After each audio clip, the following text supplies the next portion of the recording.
well, not backwards, you're gonna start with B, Start with right? the franchise. Yeah, you're gonna start with the franchise ordinance, and then work down. B, okay.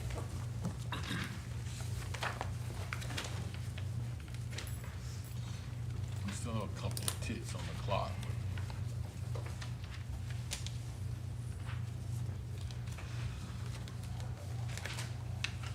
Start with number C.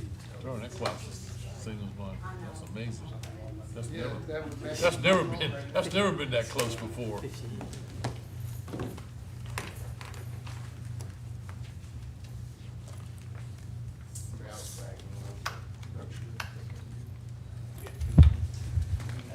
I don't wanna go that way.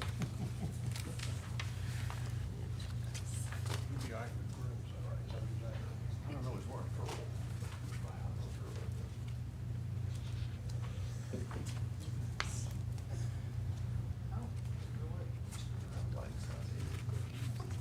What you say you're starting with? Starting on B with the Starting on B. franchise. Which would be page, And then are we going to C? Okay, so 1, 2, 3. So if we don't get enough time, that would be last, or put off or whatever. Perfect. Strategy. Yeah.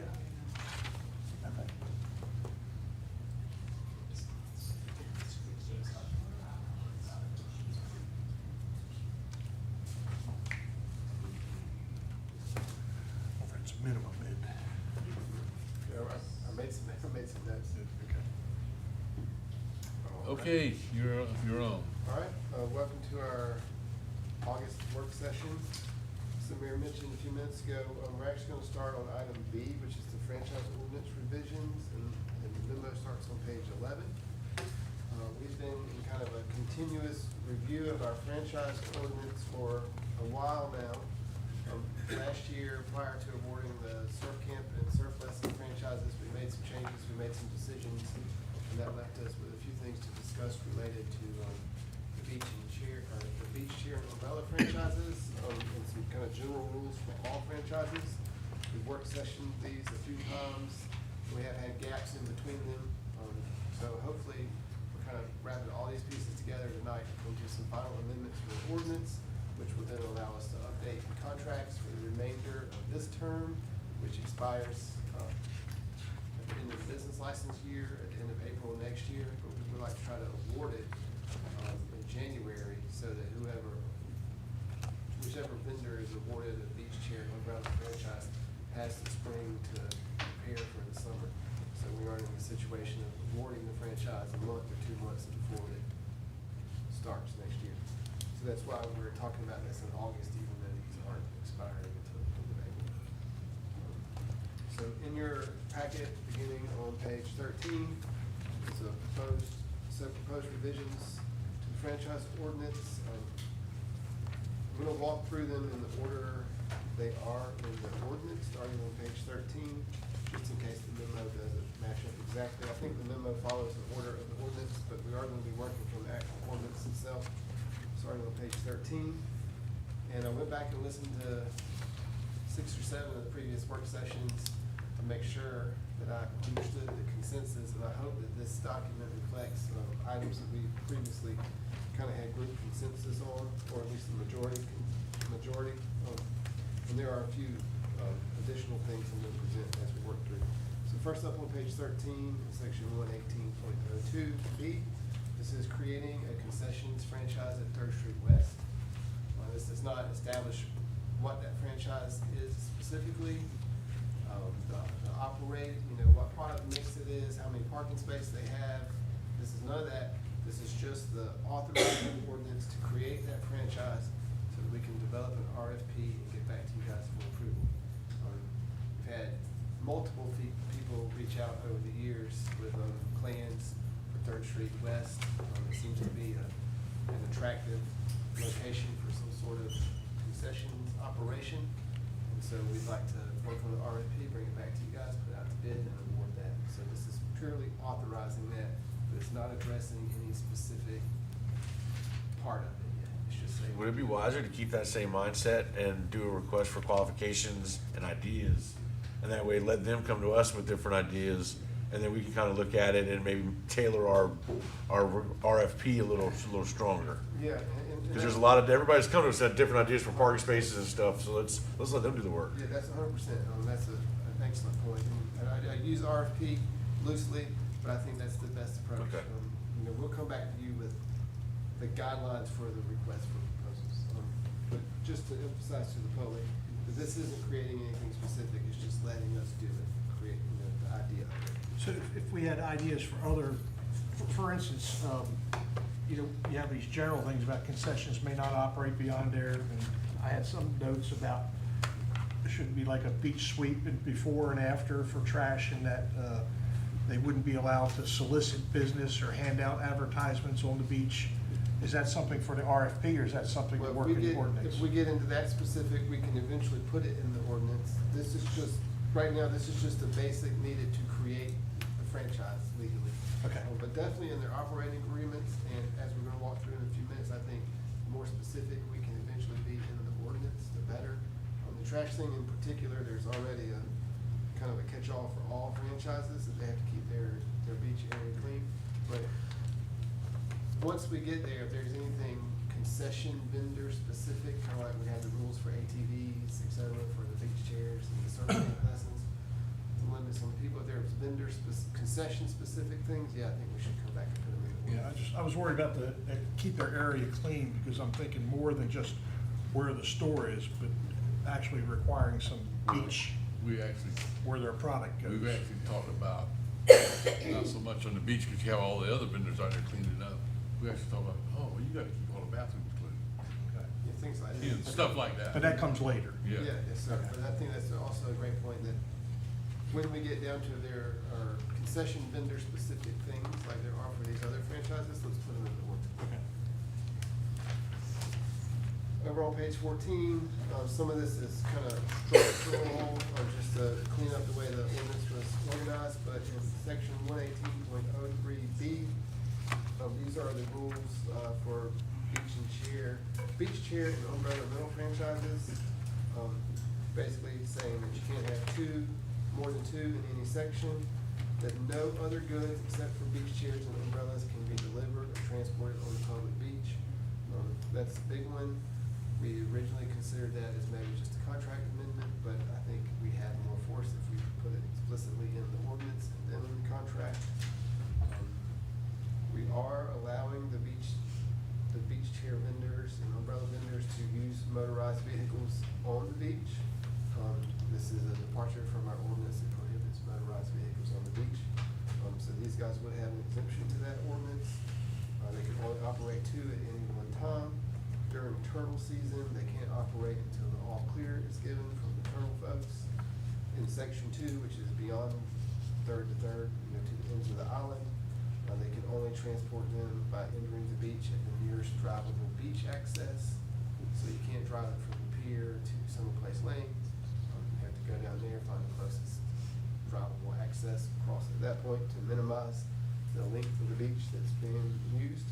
And also, I think 3D is important to highlight, that any driver of an ATV on the beach must complete a beach driving safety certification, which the vendor then has to submit to the city for our records, and that we have to be named on their insurance policies.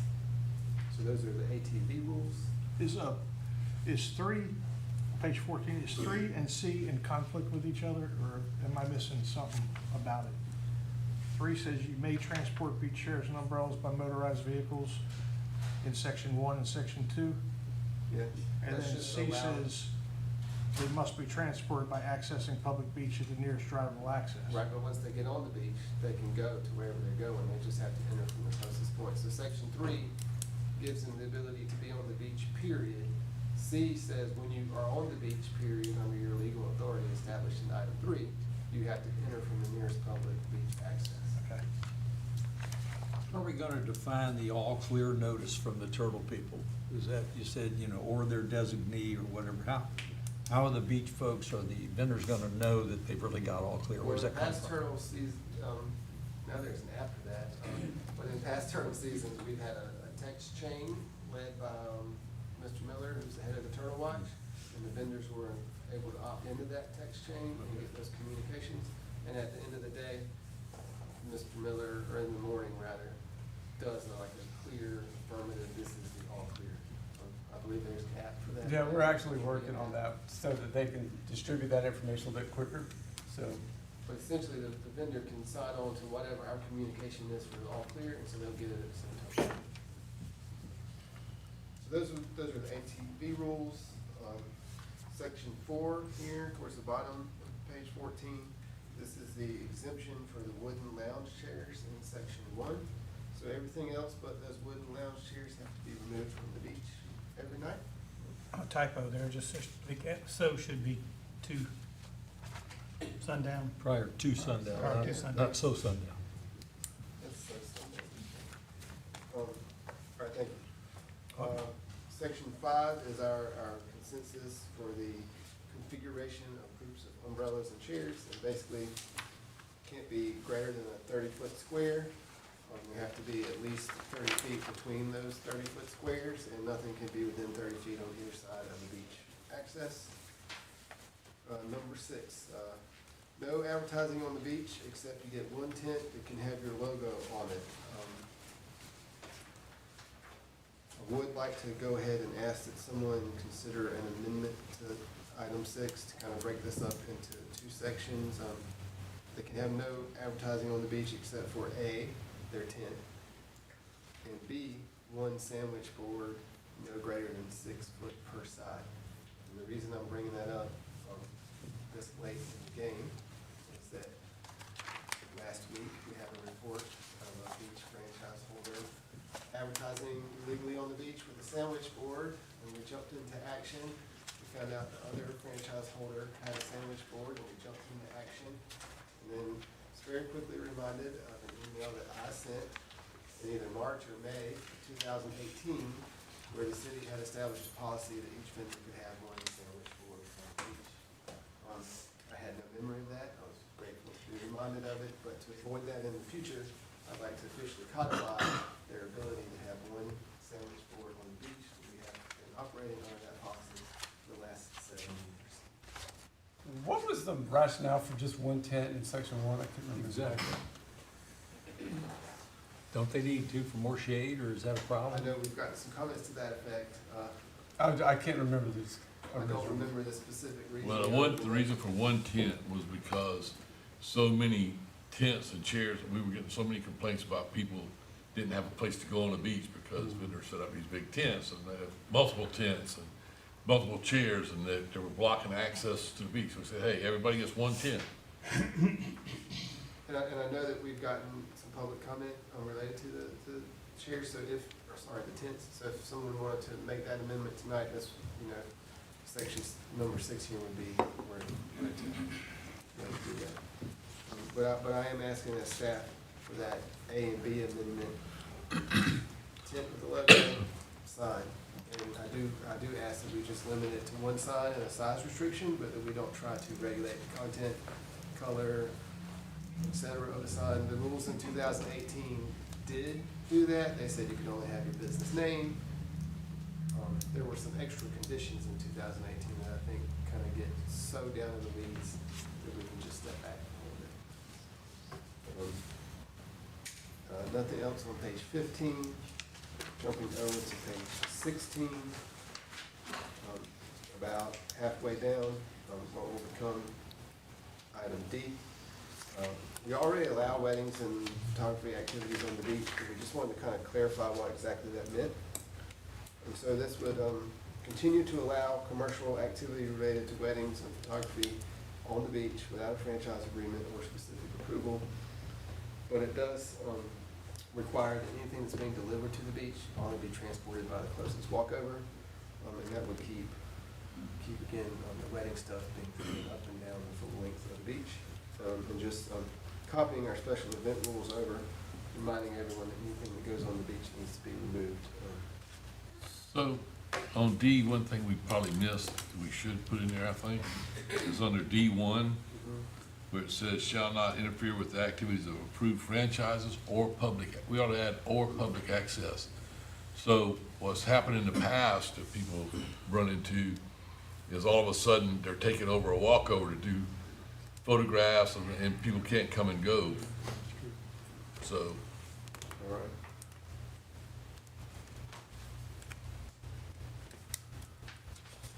So that would be an amendment to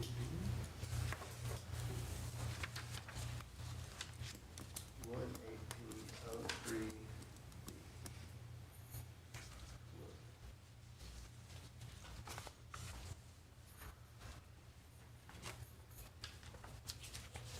So on page 16, really, that's the wedding, and then on number E, this is another proposed amendment that I'm coming out to you in the 12th hour for, and this one actually came up today. It's another great example of how things that aren't codified may escape institutional memory. We had a question about Warrior Surf. Warrior Surf operates occasionally from the franchise area of Isla Surf School. We had a question about that today. How does this ordinance affect that? Well, how does it affect it? Let's do some research. Digging up some old paperwork, the prior franchise agreement for Isla Surf School, that was in effect from late 2018 to 2023, had a specific sentence in there that Warrior Surf was allowed to operate under their franchise. There's a general prohibition in here that franchises can't sublease their franchise. But Isla Surf School's old franchise agreement had a sentence in it that said Warrior Surf is allowed to operate in Isla Surf School's franchise. That sentence didn't get carried over to the new contract that got signed last year. I believe that was an error because in 2021, the Beachfront Commercial Activity Committee, which kind of kicked off this whole thing that we're in now, 4 years ago, recommended the council address the Warrior Surf and wage women's situation by putting it in the ordinance that council can approve nonprofit events and camps. And so kind of eliminate the same situation in 8 years for all of our successors. I would like to put in the ordinance under item E, where council may approve other lessons, camps, classes, or additional commercial activity, to add events and camps run by nonprofits. Rather than list the specific ones, they can still come back to you guys and get it, or you guys could do what was proposed in 2021. Well, you can add that language, but just have with council approval. Yeah.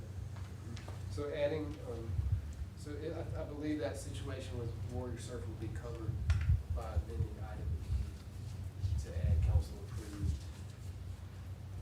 these things plus events and camps run by nonprofits. I do think that the record's pretty clear that at one point in the past, council approved Warrior Surf.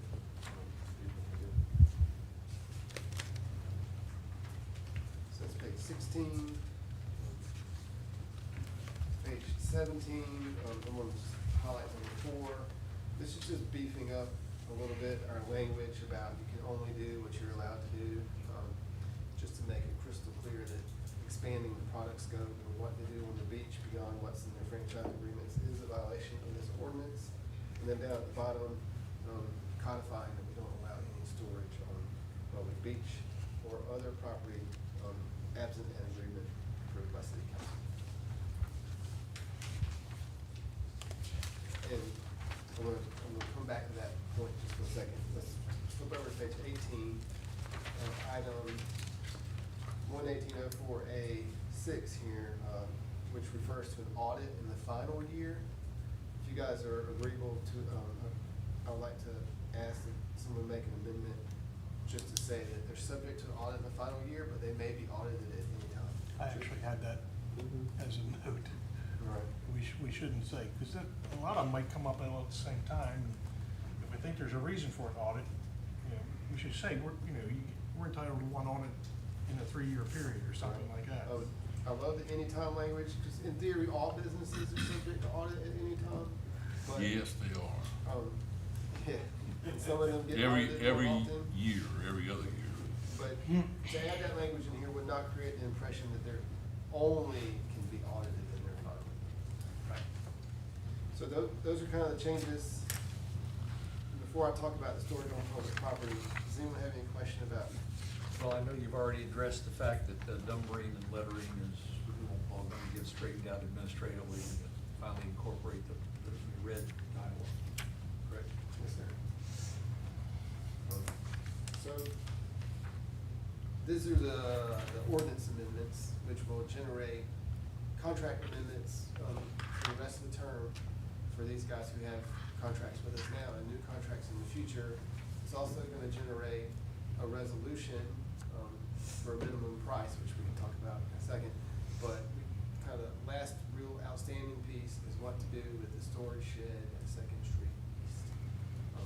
The quick summary is the city approved the placement of that shed there as storage.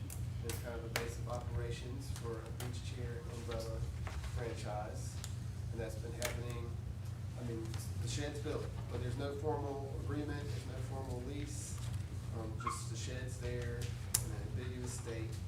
And during our past meetings, the consensus on council was what we had settled on, that we'd come up with a fair depreciated value of the shed. We'd buy it from the vendor could continue to use it for the rest of the term, and then we would make that an amenity for the next franchise. So when we put it out to bid, we would recognize that that shed's part of that section franchise, and maybe the price would be higher, et cetera. It would be a bonus to whoever wins that franchise and maybe drive up the price of that franchise. Since that discussion, I think some fair points have been made about security and the liability created by that shed sitting on a public walkover in hurricane season. We've got a hurricane brewing now that we're all looking at. At some point in the future, a hurricane is going to hit Folly Beach.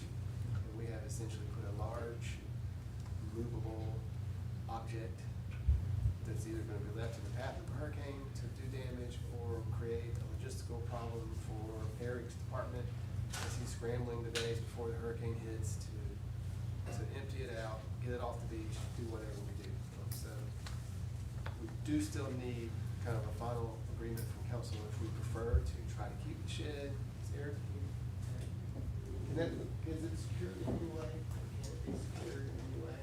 Currently, it's not like a permanent structure, but there's ways to do that. Is it anchored at all? Could it be anchored? It's a double-edged sword. You're not really supposed to anchor stuff like that with wood. You're supposed You to be know, able to lift them up and move them. When you talk about anchoring something like that, you're talking about just like pulling a mobile home down there and anchoring it. Nothing's anchored during a hurricane. Yeah. It's kind of like our restroom trailer. The whole idea is. What's the attorney say? Could you put it on wheels then? That's what I was saying. You do a lot of, you can do whatever. Yeah. What's the attorney say?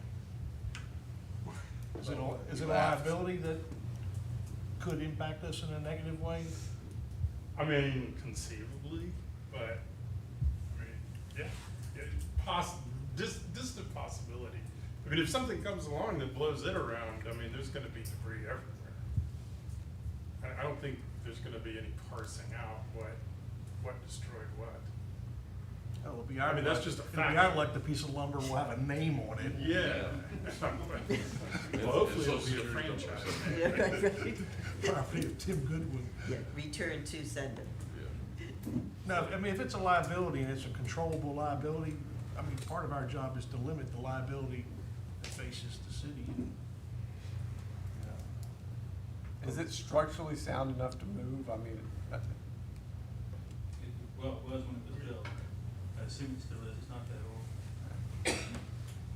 So that might still be an open item after tonight, so expect it to come back. But either, any option that we choose, definitely the recommendation is to compensate, the vendor who paid for the shed and placed it there, at our encouragement. So whatever the final decision is, we come to a fair price, pay them for the use that's been had out of the shed and move forward. So by that same token, because it is coming up to later tonight for the minimum bids, and you said that would be a benefit to the people in that section, so should we look at making the minimum bid for that section and that specific franchise higher because there's a shed attached to it? Or is it just a benefit, you think, to just get people bidding on that? I mean, I don't, Yeah, we can certainly mandate a minimum price. I think kind of, at least what I had in mind is that it would be part of it and it would attract a higher price because the person who wanted the shed would pay more. either that, or you can say, you have the option to rent this shed at X number of dollars a month or whatever. Okay. However you work that franchise for that one franchise, you know, each I think one of them are that's- different. But if you set the minimum, I mean, people would certainly bid higher than that, so. Yeah. And I know we've got the parking stuff next, so speaking of the minimum, there's a resolution tonight to set a minimum base bid of $5,000. There may be other options for that, so the resolution to set the minimum bid isn't as urgent as the ordinance amendments. We can do this basically anytime between now and when we advertise. So if we need to come back to it later, we can. But for the purpose of the work session, Mayor, if you don't mind, let's move on to the parking. If we have some extra time, we can come back to that. I'm just worried about the parking. So the parking. Or, well, just, you made a good point, you know, get the ordinance in place, you can postpone this till October or whatever if you want to talk about the minimums. That's not as important as what he just went over with the ordinance. And I do Thank want you. to say, thanks to everyone in the audience and up front for, it's been a long process. Being reminded of the 2021 Beachfront Commercial Activity Committee, like that's really where this started. So, you know, it's been a lot. You guys have done a lot of hard work. So moving on to the parking. A month or so ago, we gave final reading to some changes to our parking ordinance that, in my opinion, kind of beefed up and fleshed out our current processes.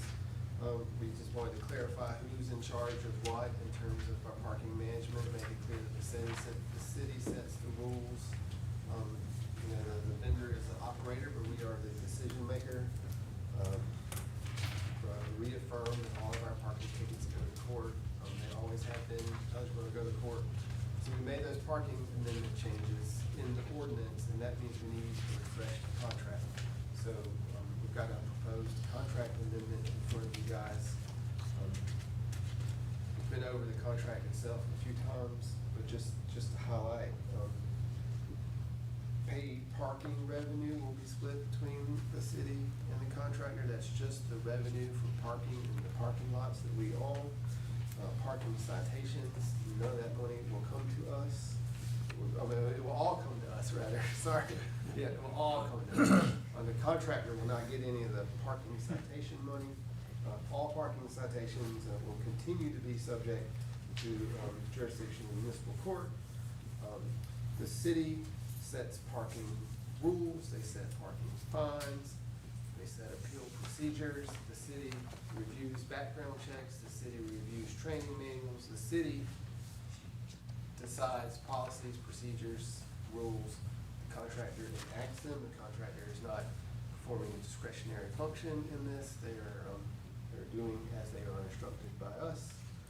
And paid parking lot management and parking citation are two separate things being conducted under the umbrella of parking services. So that's what the ordinance amendments did, and that's what this contract does. The big piece that I think everyone, we've been over the legalese in the contract. If anyone doesn't have any questions about that, I will draw your attention to the revenue split for paid parking. And the actual contract itself does not have page numbers. It's item number 2, operating payment by the contractor to the city. Basically, this says that the contractor will retain 34% of the gross revenue for paid parking, and we will get 66% of that. We reviewed, I'd say, 6 or 7 different models, parking rates, parking income, and believes that this split is the most advantageous to us, while also recognizing that our parking contractor does more than just parking. They do road shoulder improvement, signage, installation, they clean the bathrooms for us. They do a lot of kind of ancillary things that maybe aren't included in other parking contracts in other jurisdictions. So balancing all the extra things we ask them to do, but still with an eye on keeping some of our money from the paid parking. This is the revenue split that Lee believes is best, and I agree. But that parking revenue split is based on a rate adjustment. And the rate adjustment is described starting on page 20 of the work session packet. Right now, did you bring the sheet? I'm right here, instead of comparison. Yeah, so we've got copies of the current rates, and basically, a big paraphrase, currently, we charge special rates for Third Street West and Second Street, which are really busy central locations, and the rest of the paid parking lots have similar rates. We want to build on that concept by creating higher rates in the middle of the island from Fifth Street to Fifth Street, and lower rates at the ends of the island. We want to, through our parking rates, try to incentivize people to go to the ends of the island, or park on free parking, in the 2,900 free parking spaces we offer. But we do want, in general, we don't want everyone who comes to the beach to drive through the red light to Arctic and cruise down Arctic looking for a parking space. We want them to know, hey, I can park cheaper, better, faster by using the parking app to get down to 9th Street West or 8th Street East and parking here. So we're proposing a higher rate in the middle of the island. That'll be $15 a day on the weekend, or on the weekdays, and $25 a day on the weekends during the high season, which is March to September. And then dropping to $10 to $15 on weekdays and weekends from October to March. So the goal there, beyond beyond Fifth Street, you still have an hourly option. So if you want to come to the beach for an hour, you only pay $2.50, you could go to 7th Street versus 3rd Street East. So we want to incentivize people who are only going to be here a little while, or everyone doesn't go try to compete with the same 10 walkovers. So that's the new proposed rates for our paid parking lots. On-street parking is a little different. We cannot raise our on-street parking prices without approval from the DOT. Right now, it's $2.50 an hour, and I believe $10.50 a day, so we're going to ask the DOT to raise those to $3 per hour and $12 per day. And still make them cheaper and offering the hourly, because all the paid parking is on Arctic in the middle of the island. So they'll still be cheaper, and with the hourly option to hopefully, over time, encourage people who want to camp out at the beach all day to park in a lot, pay the flat rate. If you're just here for an hour or two, to park on the street, so those rotate through, and people don't come to go to the beach all day and take up more of the parking spaces we have in the commercial district.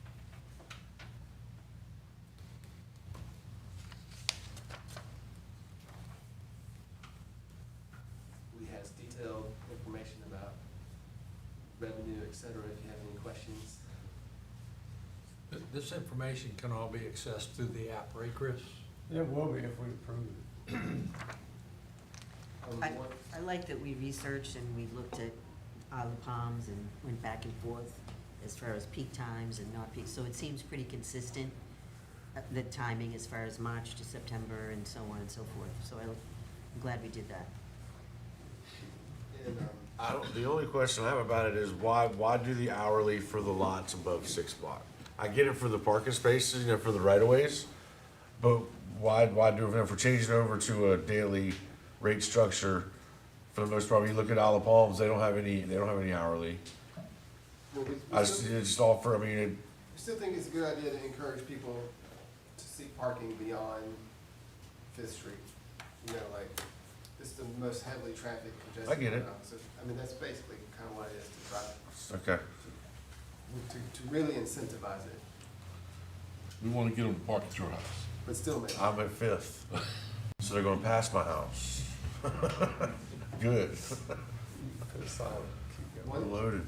One thing to consider with these parking rates, we are asking you guys to adopt the contract tonight and propose an effective date of September 1st. We do need an effective date for parking rates too. We want a little bit of time to do some public education. So maybe making the parking rates go into effect on September first also, just so we can get the word out. There's some administrative stuff on our end, I'm sure, contractors. But those are the new rates. Any projected impact on the budget as we passed? Yeah. And that's one of the things I considered too, is looking at what we budgeted for paid parking versus what we budgeted for parking ticket citation revenue. With this new, we take all the parking citation revenue, obviously, I think we budgeted 550,000 this year, I think we will exceed that. For paid parking, we have only budgeted very conservatively 500,000. So with this new negotiated contract, with the new rates and all that, we should exceed those. How much? We should be back pretty much at parity where we were with the old contract of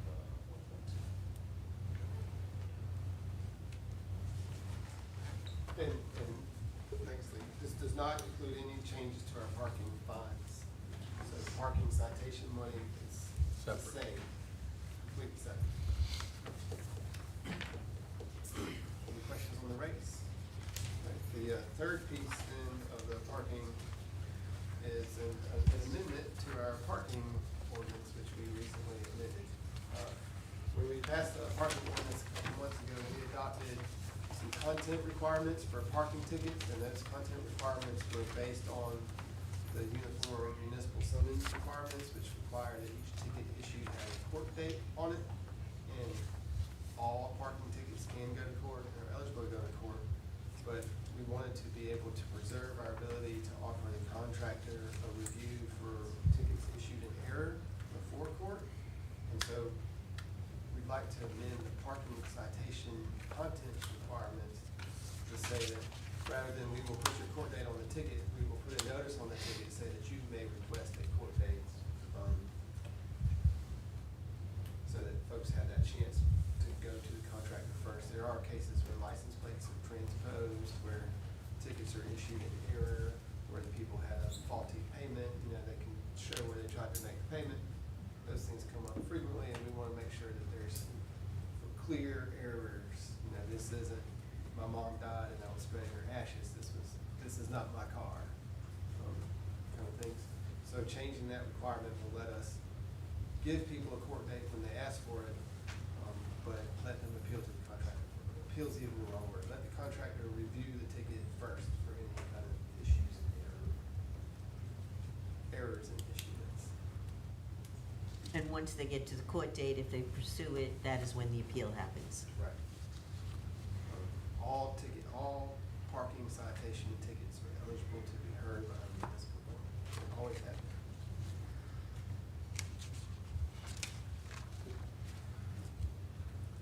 All right.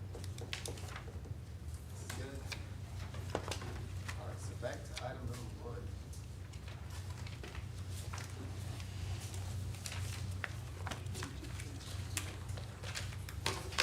Our strategic plan was a little late this year. We met in February to set some goals for budget season and the rest of the year. And I'm not gonna go through all of these. This is publicly available if anybody wants it. It's in the agenda packet. But these are our must-do, could-dos, and should-dos, must, should, and could-dos, as our top priorities selected by council back in February. And we had a really productive staff meeting about 2 weeks ago to go over this, because honestly, I was feeling like we were a little off course this year. There was something we hadn't done, but we've actually made better progress than I thought. Each one of these represents a consensus goal of the city council. I just want to highlight a few. Under the must-dos, we had a general goal of upgrading technology within the city.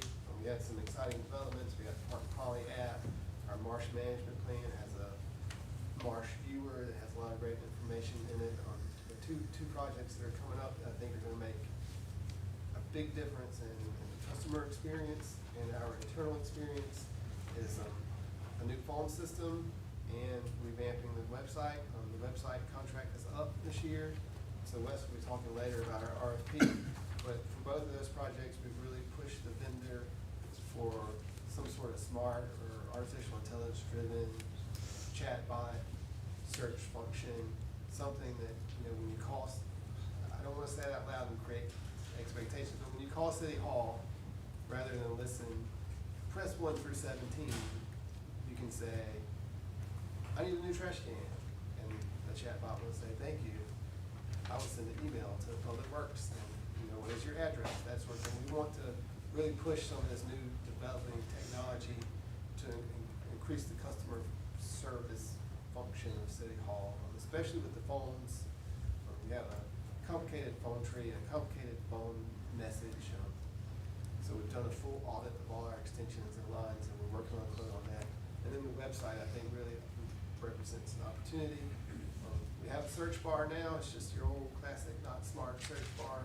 It doesn't always get you within one click of what you need. We've got so much really excellent content on our website, but if you don't know how to click through to it, then it's basically doing no one any good.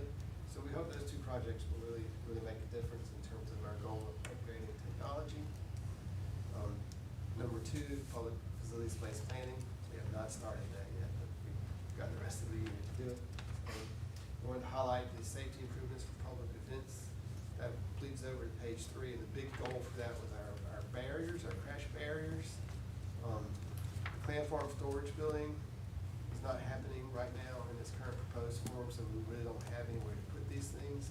And then we found out how many hundreds of thousands of dollars they cost, so we've kind of paused that now. So the crash barriers are not going to happen this year. We're going to consider that just a no for this year, but Andrew has been in talks with the county about joining for it.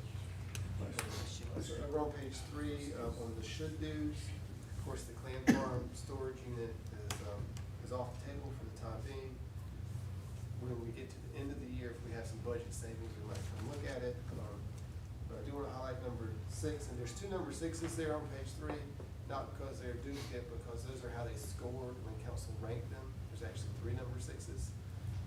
So those are all kind of equally important to council, but the database of island septic tanks, that's actually in your agenda tonight as a resolution. We're asking you guys to approve a grant applications to Massey. Massey has a new grant application, 2 categories. One is for $100,000 for large projects, and we would like to apply, and we need a resolution from you guys to do it. For $100,000 to build a septic tank vulnerability public-facing portal. Maybe 2022. COVID messed everything up. Sometime between 2020 and 2022, we partnered with Nags Head and did a really in-depth septic tank vulnerability study, and then some excellent report. Lots of good information, but it only exists as a PDF or a link somewhere. And also, it gave recommendations and analysis of the overall issues, but it wasn't property specific. So we would kind of like to build on that idea. Edisto has done something similar to create a public-facing kind of GIS portal that cross-references tidal flooding, rain inundation, projected groundwater levels, and septic tank locations, so that kind of make an index so that anyone on Folly Beach can zoom into their property and say, oh wow, mine's a bright red, mine's a bright yellow. How under threat is your specific system, where it is, and what science says is coming for your lot. It'll be really helpful, I think, for some of our public policy decisions in terms of setbacks, building regulations, that sort of thing, and also just to give everyone somewhere easy to go to understand their septic risk.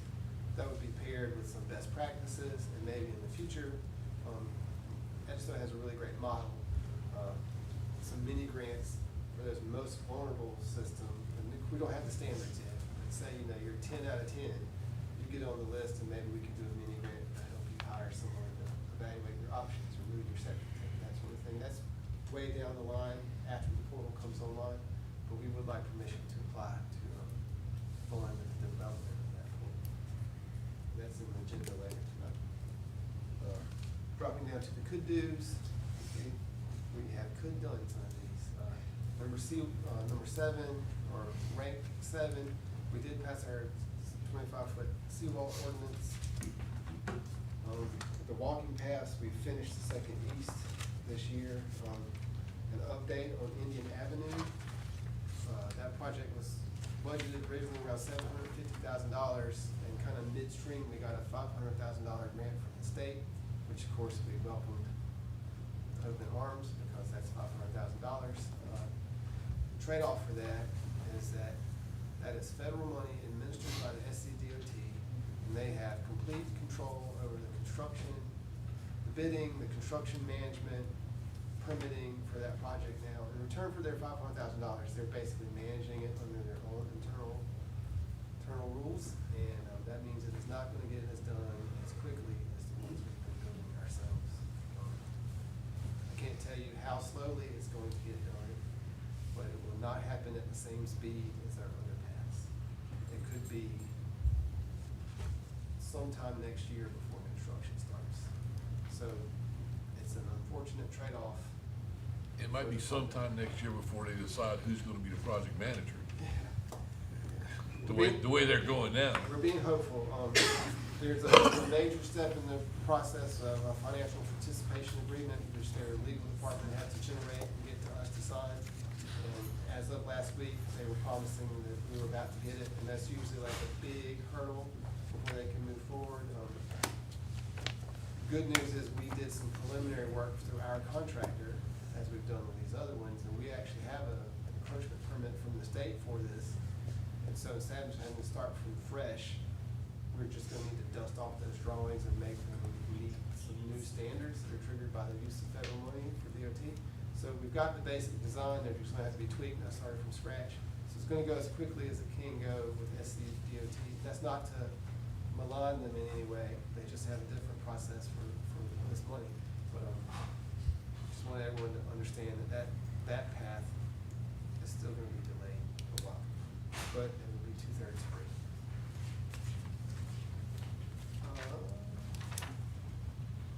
And I think those are all the highlights. You guys have any questions about any of the other items in those? I have a question under the must-do. Number 2, the Park and Recreation Master Plan update. Do we have a target to go to bid, or? We don't have a target to go to bid, but as part of that same staff meeting, when we went through all these, we identified all the RFPs in the budget. We have the comp plan, I think maybe the island-wide drainage study update, the Parks and Recreation Master Plan. We've got a few long-term plans that were budgeted this year, so we reminded everyone it's time to get those RFPs in front of you guys. Thank you. Any other questions on the He's got a diligent. strategic plan? Assessing staff holiday policy, I think we did that at Oh, yeah. budget time. Yep. That could be an orange. Oh, yeah. Thank you. That's one we missed. And so for anyone listening at home, one of our goals was to look at the staff holiday policy, and council did give us a new holiday day for next year. And we've changed our floating holiday policy so that always going to fall either on Columbus Day, Juneteenth, and President's Day. So thank you guys for that. And our new city holiday is Veterans Day, so we will be closed on Veterans Day this year. And Mr. Folly wins the prize for catching the one thing we missed. Oh, there you go. And then just to wrap up, I really wanted to take some time in public. You guys have probably seen these funding letters, but the folks at home may not know what's happened. When we did the FY26 budget, we had a couple of problems with our infrastructure funding. The redundant water main, we lost a $1.8 million federal grant for that. And then the on-island water mains and stormwater work, the bids came in higher than they thought. And it was an old estimate, things have changed. So we were looking at a shortfall, and we moved about $5 million in cash out of the bank to cover those in the budget. Since we approved the budget, we've gotten $3.3 million more grant dollars for those two projects. So some of that cash injection, we may not end up spending at the end of the year. I don't want to say we're not going to spend it, because there still may be cost overruns. The redundant water main, the most recent estimate we have is from October of 2024, which may or may not be right on target, so, we may still need some of it, but we might not need all 5 million, so I think that's really good news. And down at the bottom, basically, we're getting $19 million worth of work for $4.2 million. So I think that's a great leveraging of city funds, and I wanna just highlight direct quote from the state. The reason we got both of these pots of money is because we were so far along in this process relative to a lot of the other folks in the state. This is all various versions of the RIA and SCIP money, which trickle down from the federal government. But 2-3 years ago, you guys had the foresight to let us hire folks to get started on this before we got the grant awards, before anything. So by the time the grant awards were done, we were ready to go, we were ready to pull the trigger. So our shovel readiness has really paid off. And as a staff person, hoping not speak out of turn for the rest of the staff, the ability to hire outside consulting engineers on some of these grant applications has just been game changing for the city. Because now instead of 10 of us, we've got 70 professional engineers working on these things, and the paperwork is mind-boggling. So all those things, all those decisions council have made are really paying off. I mean, we've got, what's that, $15 million worth of grants in 2 years. So that's pretty good. And all that's gonna translate into work on the street, which has already started. So yeah.